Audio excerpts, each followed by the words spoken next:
Start. Okay, so from my side, myself, Shailesh Kumar, more than 16 plus exposure SQL Server DBA, Postgres, MySQL, and couple of years as a Sybase DBA, and last 8 years I am a technical interviewer for database. So this is my brief introduction. I'm not going to deep dive for what we have done and what we are doing basically, but yeah, let's just start from introduction and then we can go for resume evaluation. Thank you.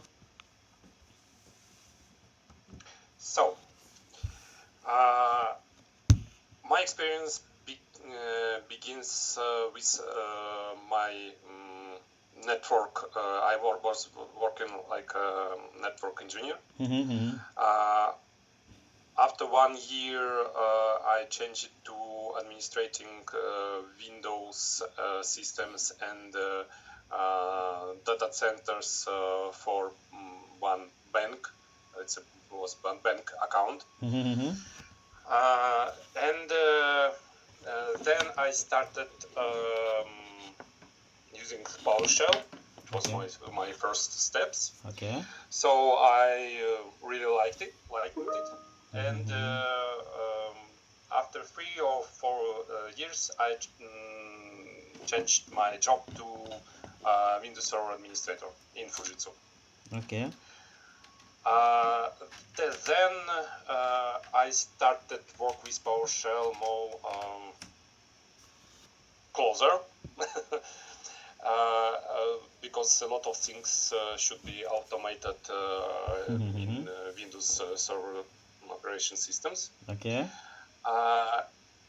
And after some time, I tried myself to with application support, like Windows Server administration, Active Directory administration, and application support. Okay. But in case it was legacy, very old application, I didn't like it Mm-hmm. because nothing new for me, no any ways to grow up as an engineer. And after 1 year, I changed my job for SQL Server. Started like a junior in 2017. Mm-hmm. In the same way, in parallel, I worked in the same way when I teach new technology like a SQL Server for me. Mm-hmm. Also, I started deploy, use my Windows Server knowledge and deploy small environments for small companies. It was like small projects, maybe 10 servers in Okay, so like supporting this. consultant, right? Yeah, it was a very small projects, but it Yeah. was built from scratch. I mean, Okay. it's a domain, Active Directory, Mm-hmm. terminal servers, Yes. SQL servers, application servers, all of under my support Yep. and Yep. building. In 2018, Mm-hmm. 18, I start working with a very big project in international company, Mm-hmm. and it was like a very, very big punch for me to know SQL Server. Mm-hmm. So I started prepared some Microsoft exams. Okay. And my specialty with this project, because it was about 500 SQL servers instances, of course. Okay. And it was different instances, like only 1-2 databases on an instance, and for example, 400 databases in data lake. It's not a data lake, but it was a landing zone for reporting. Okay. We just collect the data from different sources in one Mm-hmm. place. There I built some always-on clusters for reporting systems. Mm-hmm. Unfortunately, on the beginning of this, I didn't have any chance to build some read secondary nodes, because the customer just don't want to pay for additional licenses. But When I changed this big project on other one, and my position growth to senior SQL Server administrator, I already did it in other projects. So Yeah, nice. my specialty for this that big project was ETL processing. It's a replication, as I said, from different sources like IBM DB2, using Infosphere CDC replication. It was my lovely technology SSIS and pipelines in Azure. And of course, traditional transaction replication, merge replication, it was in my scope. Something else special. Well, I automated patching process of SQL Server because we used, in general, we used SCCM for management Windows servers. But I don't know why the team who support SCCM didn't want to be friendly for SQL Server DBAs and help us to automate patching using just management tools. So we had to do that manually with PowerShell. Just copying and installing and monitoring always on nodes if all databases are synchronized, and we can make a failover and etc. What maybe? Okay. Now I'm working with projects connected with Germany, Austria, and UK. I have one interesting project with Azure and SQL Server part, of course, and Terraform. So automation on Terraform with PowerShell and Terraform code, of course. Something else. Well, I think it's all, but maybe if you ask me about something, I can remember Yeah, more details. because your resume is very nice. I've seen and gone through that, right? You have put in too many keywords and technologies and many certifications, right? But yeah, we'll see that one. But based on requirement, just we are going to evaluate here, right? What are the requirement we have and where you fit in the systems, right? Okay, and yeah. So let's start from the technical round. So you have performed activities from 2012 SQL Server version to 2022, right? So Yeah, being now 2025, but still in test, yes, still in but you test. have not modified this resume. I think this is previous one, right? Yes, because it's not production. You can put it to resume when you have it in production. We still Nice. testing that. Yep. Nice. Right. So okay, we will touch that. But yeah, before going to start, right? So what are the features of SQL Server interact you more to work on that?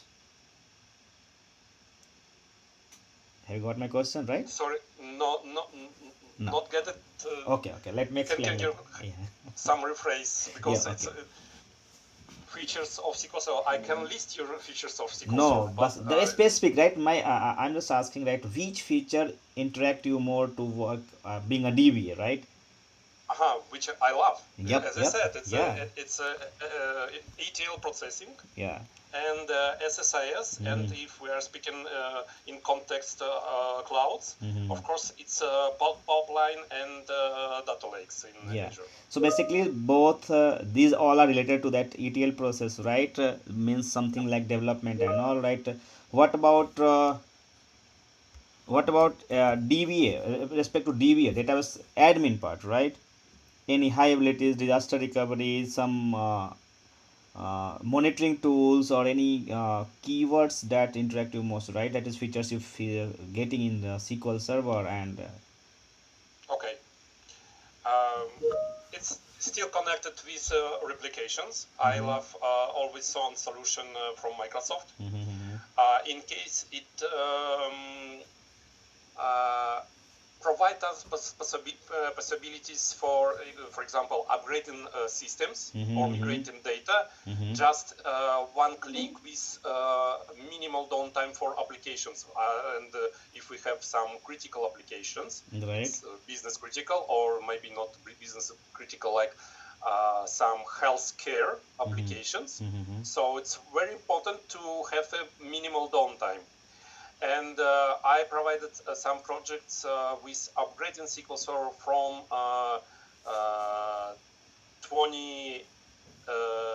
2019 to 2022 SQL servers using always on. I just add third node for two node cluster with new version, synchronize it, and when the customer gave me a green light for continue, just fell over to the primary node to the new version. It was upgrade of all our systems like that. So after that, we just need to one old node, just remove all nodes and add the second node for new version. Okay. So uh, of course, I had some migrations connected, like using log shipping. When you cannot use always on and, for example, migrate from one standalone to other, it's not only migration, maybe greenfield upgrade as well, which connected with migration data. So we used mirroring, but for now, Microsoft, I don't know how long Microsoft trying to end mirroring support, but still it exists. Okay, so I use it, but for now I prefer use always on if it's possible. If it's not so critical, because if we migrate or upgrade standalone servers, it's not so critical. Then we just have a backup restore and log shipping between nodes, and just switch nodes when we can go ahead. But oh, what I wanted to say about migration. Okay, it doesn't matter. Let's continue, and maybe I remember. It's okay. Okay, so this is a part of features, then the query store. So what are the different tools you have implemented, right? Like extended events, query Yeah, store, profiler. yeah. For resolving any performance issues, or Mm-hmm. just helping development team to provide some feedback for them. Mm-hmm.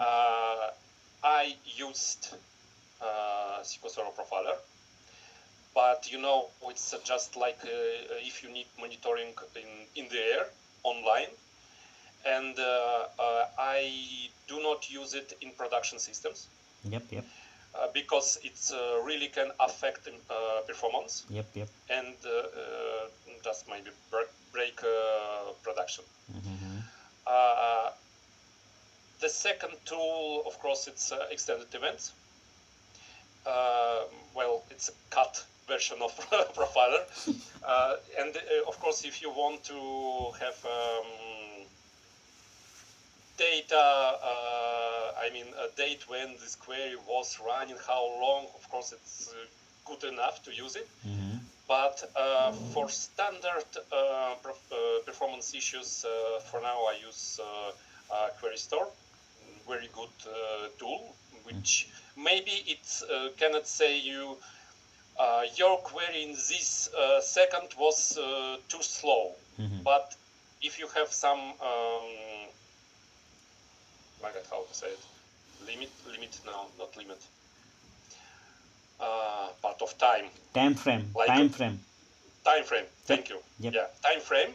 So you can say that, for example, in this 15 minutes, your query was slower than usually. And it can help. Can help with regression queries. Just check execution plans, and maybe if we have some parameter sniffing problems, so maybe we can force some plans. But of course, better to fix application. But you know, sometimes people use application which just built in .NET tools, and it's prepare query to SQL Server just from automation. It's not the developer work to prepare these queries, so it's hard to be predictable of this duration of these queries. Okay.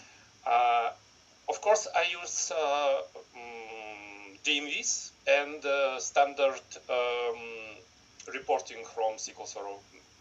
If someone asked me about some problems with SQL Server performance issues, I mean, some queries slow, so I have a very simple plan to check waits, why we have to wait, because this query logs.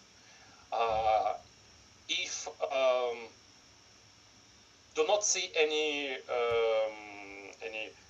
big problems, because sometimes it can be, you know, like waits with CPU, but it's just a problem of parallelizing or something else. Check statistics, because it's very important to have fresh statistics, because it's impact our execution plans and database engine as well. Indexes, of course, but if we have problem with indexes, it's usually we can see in query store, and just in the execution plan that it's not optimal. Of course, need to check missing indexes, because sometime application was upgraded, some queries changed, and new indexes was required on SQL databases, but development team just do not ask us to create or do not create them by themselves. So I collect this information, provide to application support, or maybe it's any other team, and keep in touch with them to solve performance issues to the end. So in my biggest success, when we just using correct hints in query, I speed up one query which for reporting, which usually took 3 hours to 30 seconds, 1 minute. So it will be success. Because you know there was a loop for each row again and again and again, and I to be honest, I don't really remember details, but it was just some hints on query. We just changed joins like that, so not in circle, not in the loop. Okay, nice. So you work on the weight type, right? So what are the weights frequently you see in your environment? Weight types. Well, you we are speaking about any issues and any No, let's say important example. things. Let's have example. We are monitoring, right? Random we are monitoring, and we have fired the DM underscore weight stats, right? and we are see there is a CS packet, CS consumer, page IO latches, right? Or something Hmm. backup IO and all. So what do you think, why it is coming and how can we resolve this? So if we are checking wait types and see a Hmm. lot of, for example, buffer IO, Yep, too many things, yeah. it can Hmm. be different root cause, of course, Hmm. but we need to check, for example, memory, and if we have some um, resource, some of our weights, because if not enough memory for SQL Server, it will be dropped on disks, and disk is the smallest thing in our SQL servers. Even it's a very fast SSID. Hmm. If memory is okay, so it just can be latency on disks, Hmm. and we should check latency with DMU. Like I be honest, I do not remember all names of these DMUs because I have no idea why I Hmm. should do that, because we have a lot of we have Google, or we have AI, sorry, which can help us to build every scripts we need, but we need to know what we need for that. That's So why DB is very lazy, right? To write a query, basically, right? yeah, and it's faster. Just prepare. No, Yep.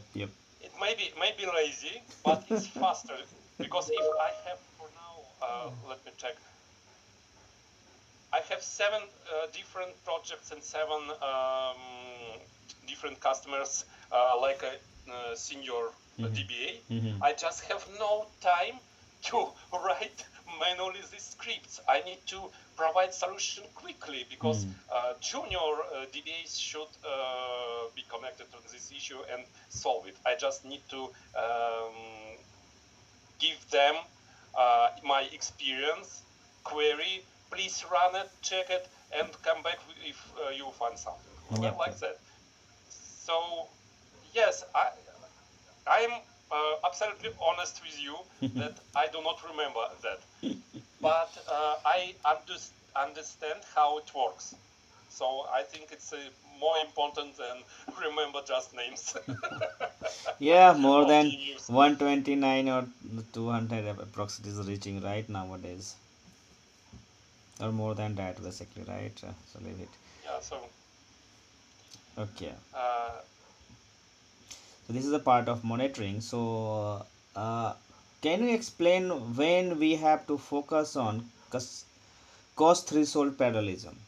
If this value is 5, right, the default mhm, value is 5, right? when mhm. uh, when we can increase these, if any scenario you have seen in your organization, right? To be honest, by default, I would use 50, Okay, yes. because it's usually, and we can balance between 50 and 100. Yes. Why? Because if we have by default 5 cost of parallelism, all, even small queries, will be tried to parallelize, and we will waiting for all parallel process ending, and having your weights and slowest queries, even it's smaller one. Yes. It's a reason why we, of course, we should use but it should be tested. It should be tested, and unfortunately, it's not can be tested on test environment. Like, of course, you can, but it will not show you truly results like on production. In For that, I will use, and I use So Query basically Store. that is 50 for OLTP. Now what about OLAP, if you have a OLAP system? uh, for reporting.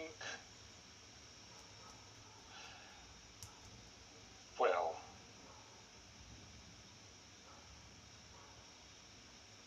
Have you got chance to optimize this for the OLAP? yeah, I think yes, but I need to think, because Yeah. uh, usually I had servers with OLAP activities, like as I said, for reporting uh, and analyzing services as well. Mm-hmm. But it was cost of parallels was about 100. I don't remember why. Mm-hmm. I know that we have to use special for SharePoint servers Yes. because there should be in one flow and Workflow, right? Yeah. yeah, workflow. But I I just do not remember about the OLAP systems because do not touch it. I haven't touched it couple Okay. of years, Okay. I think. Not an issue. Yeah. Yeah, so just working, and I don't remember Yep. really. Okay, not an issue. Right. So you work on this HADR, right? So can you explain one scenario where already implemented is HADR, right? And somehow customer come to you and asking that can you add one data file on the database? So what are your steps to complete this task? We use always on and HRRD Mm-hmm. for first of all for mm, disaster recovery. The second part, which we can use this technology, it's if our application can provide read-only queries, and we can create a readable secondary node, then we can split read-write queries to primary node and read-only queries to secondary node, and it will rise our performance and make lower pressure on the primary node. Of course, okay. So I just want to say that we can use backups from secondary node, but it doesn't matter, I think, for this question. Mm, if we just want to add some file to database, just Yeah. because of archiving, for example, process, uh, we should, I believe, because nobody asked me about that, but I believe we should remove database from always on group Right.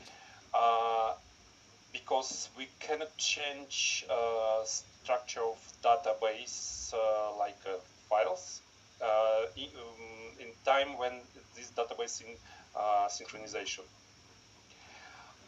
And after adding, changing files, adding no new file groups, we should to add it to always on group again.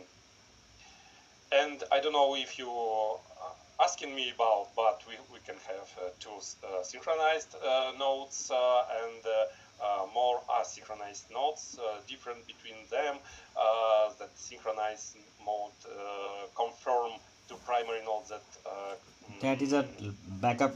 That is the part of mirroring. Mirroring concept is introduced here, right? And always, right? uh, well, yes, but okay, doesn't matter. I can I can speak about SQL Server. It is this evening. Okay, so on this HADR part, right? Have you Yeah. got chance to work on multi-listener or DAG? Mm, well, we have several. We have several always on availability groups and use different listeners. Or you want to assign two listeners to one availability group? One ability group, multi-listener. Okay.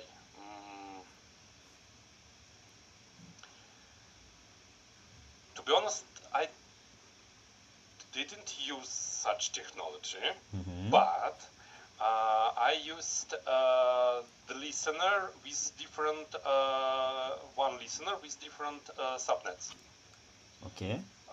because we had some sync nodes in two different data centers, Yes, but it that is was multi-subnet listeners, right? yeah, yeah. And GR test, sorry, GR test, what I'm speaking. GR node in other zone. Mm-hmm.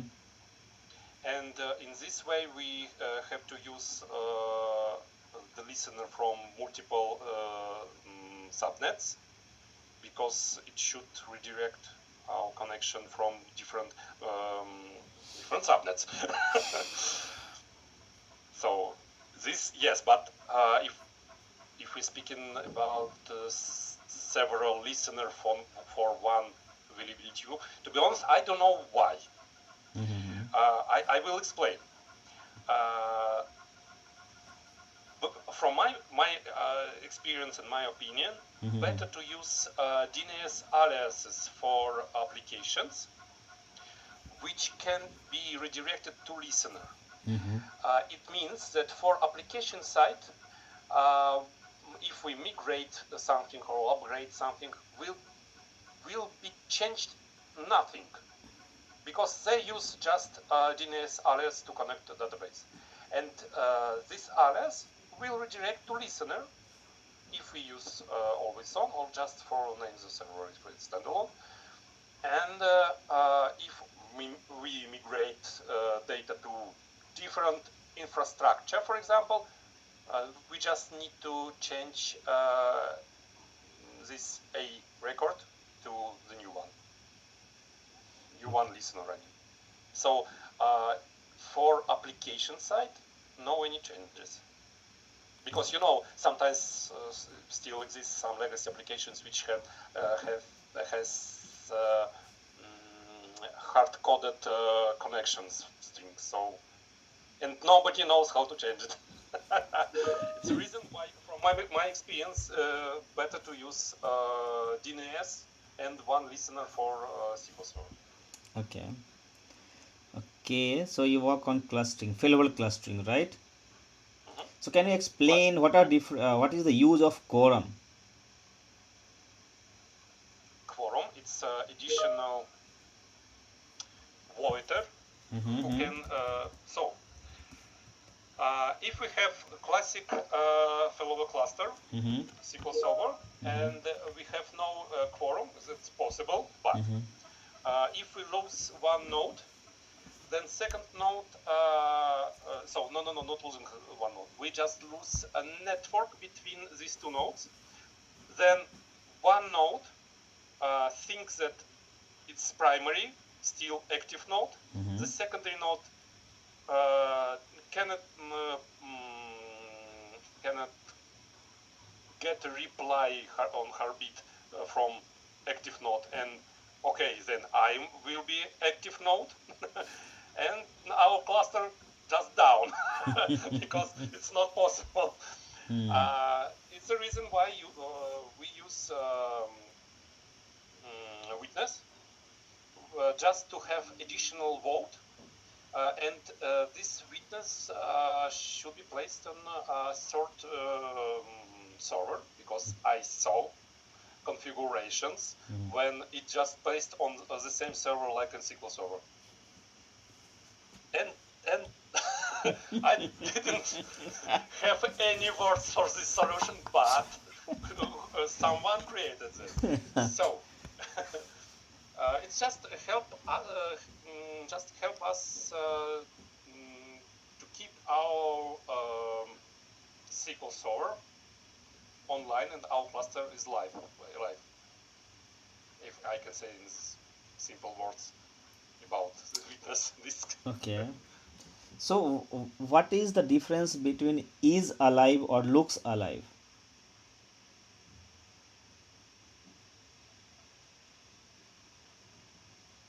Good question.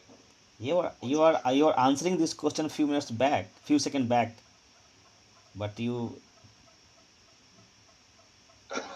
But I didn't hear such yes. phrase. What's different? Alive and looks alive. Yep.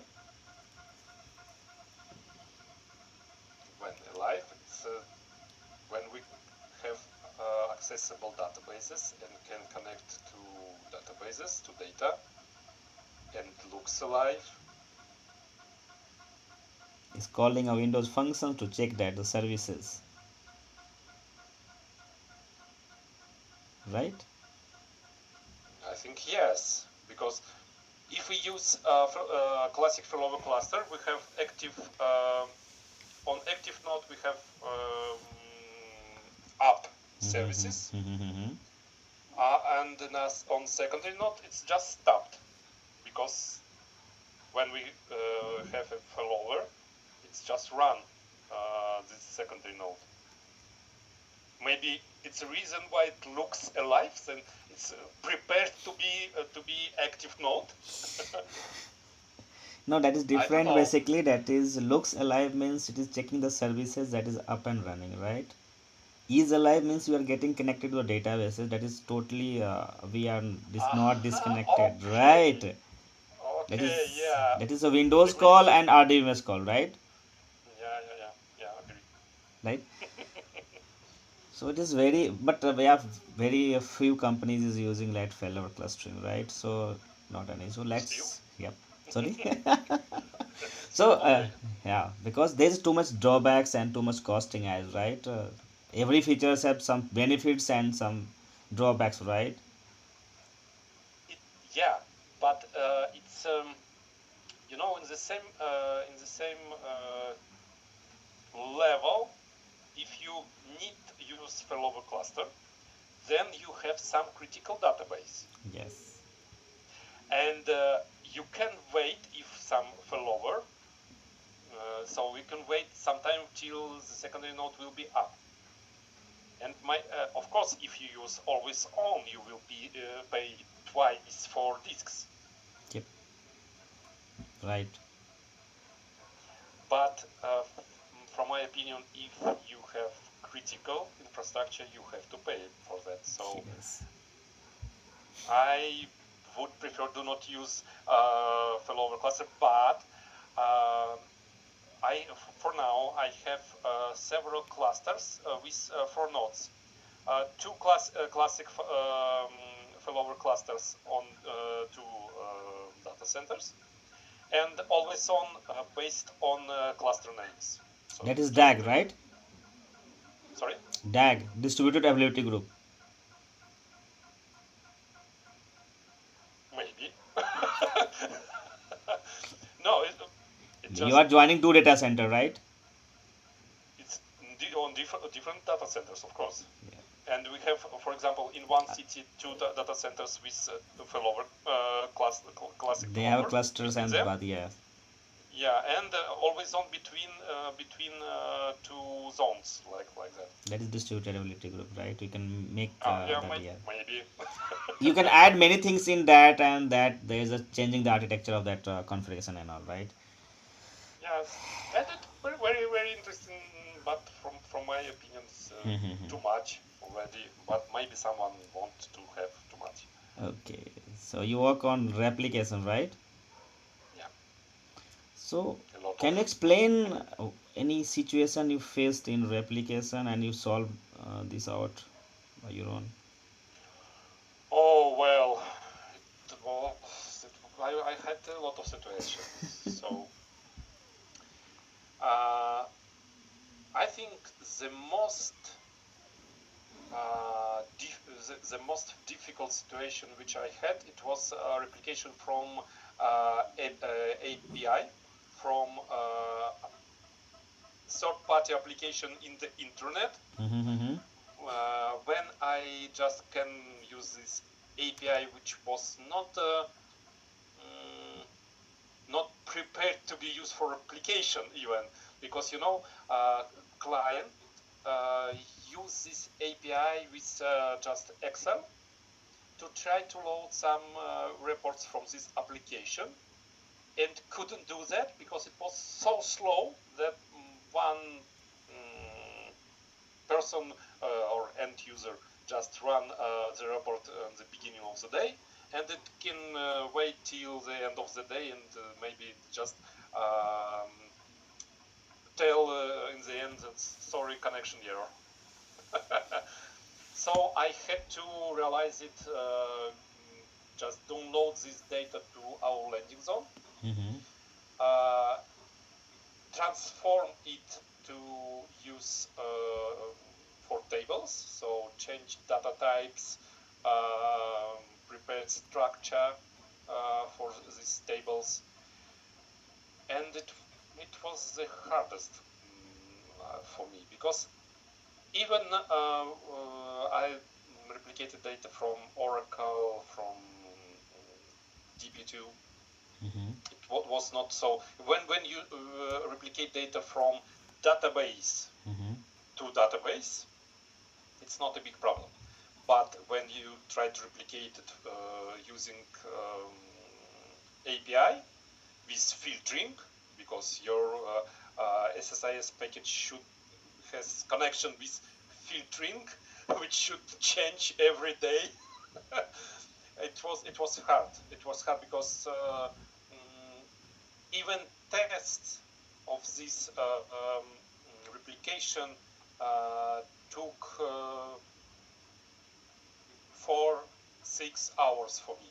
Mm-hmm. So I just build something, run it, and wait till I can download this data. Even it was filtered, because if without any filters, for example, the first load should be like a full data from this application. I should download it to landing zone. I believe it was like 2-3 days. So it really was hard, and hard not for realize it, but for test and process of testing, and of course after implementing this process of replication was very hard for me, because even someone ask you, we do not see some data here, hard to understand what's going on, because you do not see their site from this third-party application. You just can use it API which not prepared for such volume of data. So it was the hardest what I Okay. made. So replication and migration. So how you decide between lift and shift, replatforming or re-architecturing? Hello? Yeah, Sorry, something yeah. My something I wrong think a with connection. network, maybe a network from your side saying that poor Yeah, network. yeah, Yeah, yeah. Sorry, something was wrong. But I can hear you now. Sorry. it's okay. Can you please repeat? Yep, yep. So from the migration part, right? How can you decide, or how you decide that we have to go for the lift and shift, replatforming or re-architecturing during that migration of any database? Mm-hmm. Usually, we migrate data, for example, to Azure, just to have a lower cost. If it's standalones, standalones, on-premise servers, Mm-hmm. and the client want to have uh, lower costs for application. In this application already migrated to Azure, but still Mm-hmm. use on-premise service, then I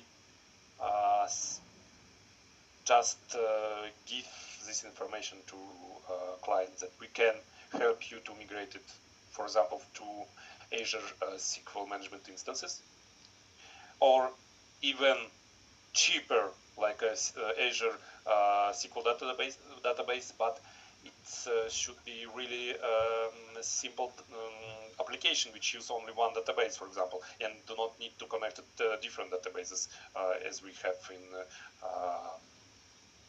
management instances, when we can just use several databases for one query.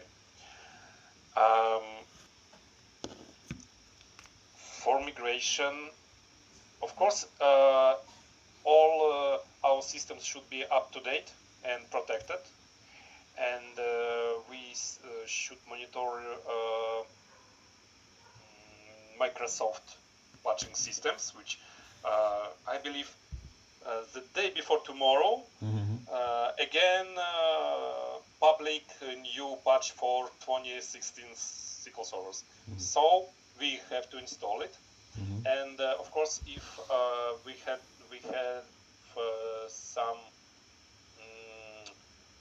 support ending versions, we have to migrate it or upgrade. And sometimes clients want to have upgrade on this SQL Server, which we already have. It's a brownfield upgrade. I hate these situations, but as I said, client pays, so client wants. Anyway, I try to explain that be better to create additional virtual machine with new SQL Server, new version, just migrate data, than use the old one, because all bugs, all errors can be migrated to new version, and we don't know how this will work in new version upgraded this way. But during this migration process, we also have additional audit of security. For example, jobs. Maybe some jobs was disabled and already nobody uses them, so we just can clean up SQL Server. Well, if we will touch Azure again, sometimes client wants to have more powerful SQL Server management instance even, and for example, then we should help him or just change parameters in Azure. But sometimes if they want to reduce cut, for example, CPUs, we have to recreate these resources. So, we use Terraform for that. It's very, very nice tool. Just click and deploy is going on. So, Part of automations, right? yeah, automation is really needed in our profession. Okay. So regarding this migration, right? So after migration, right? What are the tools and approach you use to validate the data consistency and integrity, accuracy, whatever the. It's depends.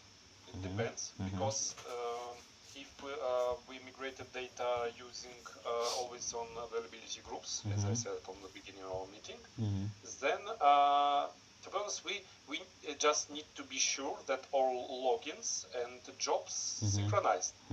But in the new version, 22 and 25, we can add part of a master database and MSDB to availability group, just synchronize it with all jobs and all logins.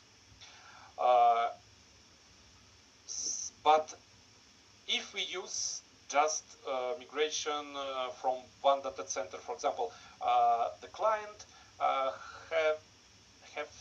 has their infrastructure, their data centers, and don't want to use them, and want to migrate their servers to our local cloud, like that. So we just have a service, we are supporting them, so it's our local cloud. And during this process, of course, we should have it's a not good word here, but like a snapshot of queries. I mean, maybe I will rephrase it. It's not a snapshot of database. It's like a,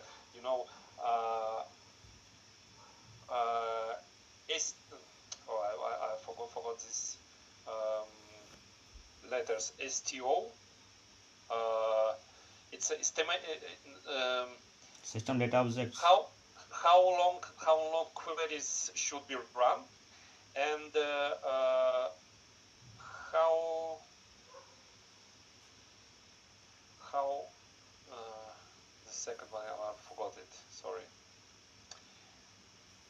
So these parameters, I mean, about we should have a performance metrics from the old environment, and have the same or better metrics on the new environment after migration. And sometimes after migration, application can be slower, and we should check what is going on with queries. And the last it was 2 days ago. We had situation when junior DBA just migrated database from one data center to another one, and had slow performance issues. So we checked weights, and it was buffer IO. And after checking memory, on the old environment we had 10 gigabytes for this SQL Server. It was, yeah, 10 gigabytes, yeah, for this SQL Server. And on the new one, it was set up for 2 gigabytes. And when I asked junior DBA why, he told me because that was in design, and showed me design, and architect wrote there 2 gigabytes. So sometimes people do not mistakes if they just do not work. So shit happens. Okay. So something from cloud, right? You have work on RDS and AWS. Sorry, AWS, RDS, Yeah. and Azure, right? So can you help? Yeah, can you help me to understand what are the weakness and strength in RDS and Azure SQL? On AWS RDS. Yes, AWS, RDS, and Azure SQL. So we have some limitations. Mm-hmm. It's not just just a SQL Server on premise when we have full admin rights and can do what we want. For example, in RDS we have no access for master database. Right. Uh, you know, we cannot change some jobs because I don't remember in details, but we can create our jobs and admin there, but we cannot change any. We cannot see any other jobs in other SQL Server in RDS. Mm-hmm. What's next? Of course, naming. We should use special names for databases and objects. Something else.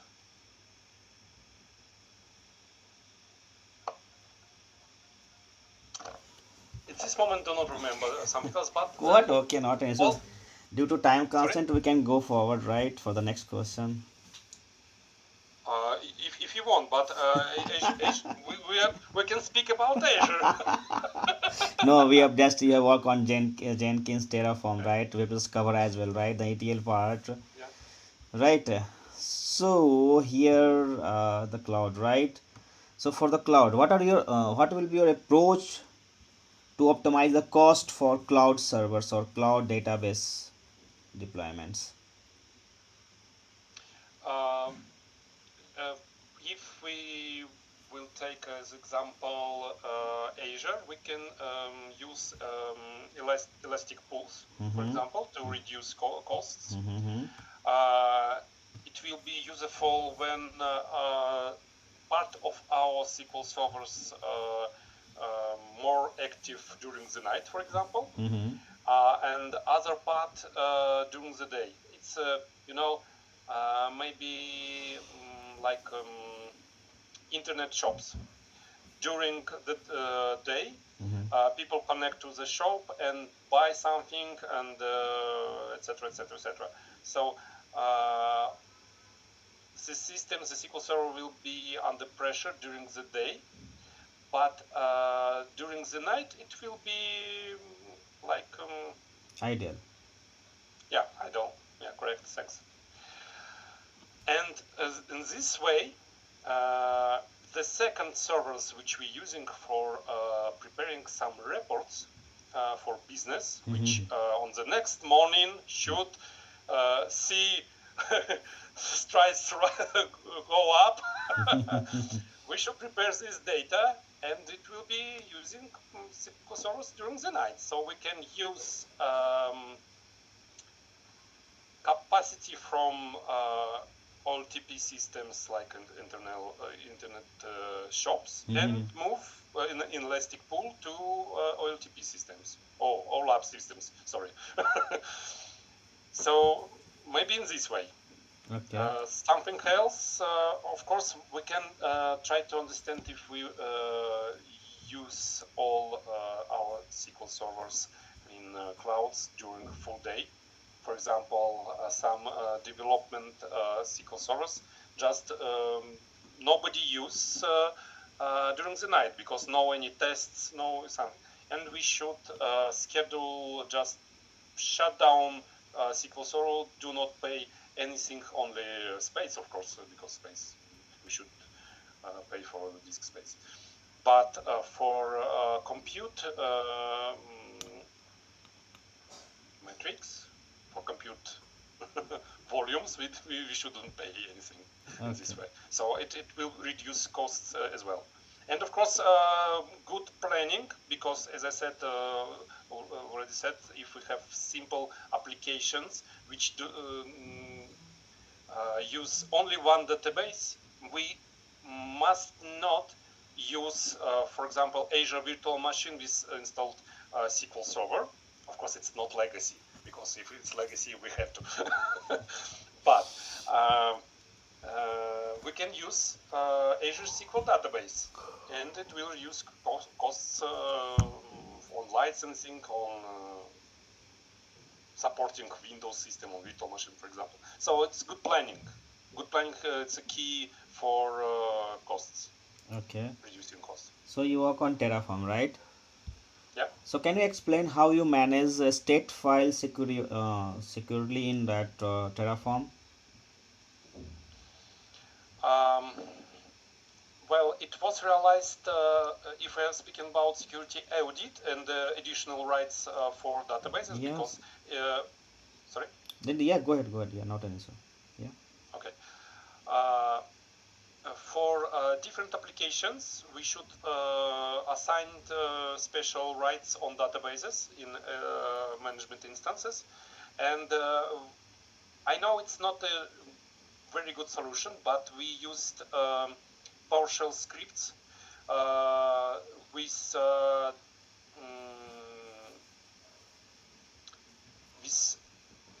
CSV files, which was CSV built files, from yeah. from Excel. So for application team or for DBA, it was just a table in Excel file when you just click X on some rights, and this script built this CSV file and apply override all rights. So if someone tried to change any logins or maybe add some permissions, it will be override with this script, which do it regularly. It's a reason why it was prohibited manual changes on SQL servers. So if I answered on your question about security on Terraform, because the best way to use some management applications like for example Chef, because from Terraform perspective, it's hard to manage SQL Server inside. You need two additional tools like a PowerShell, for example, maybe some additional modules for Terraform.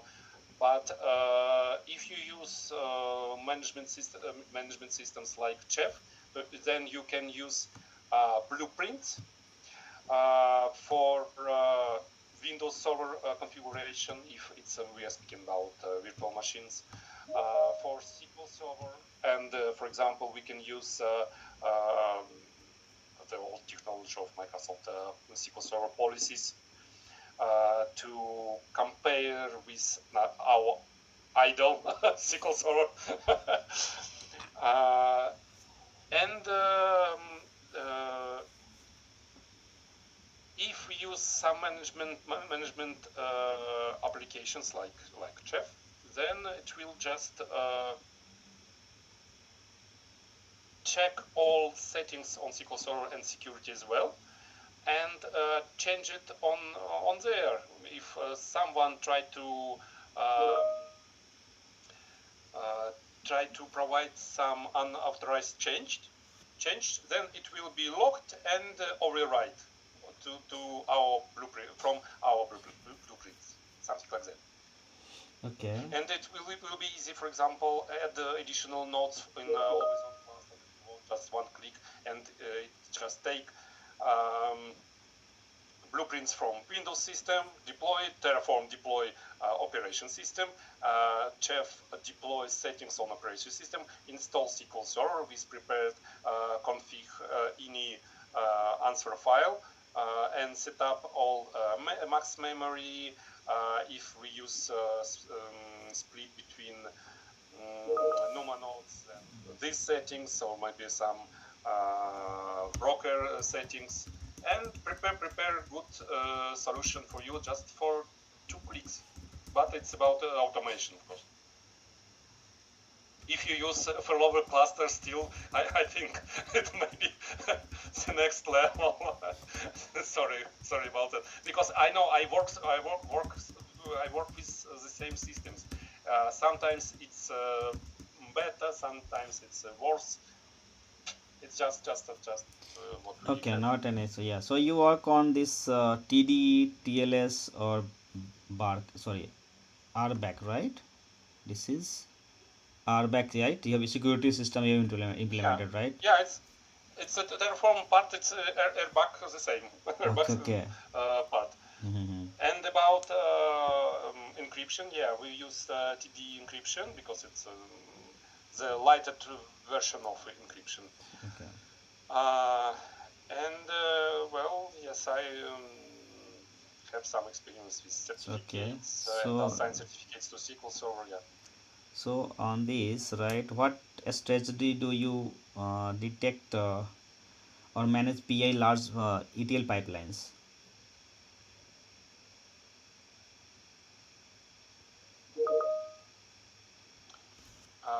So TD processing and encryption data already done.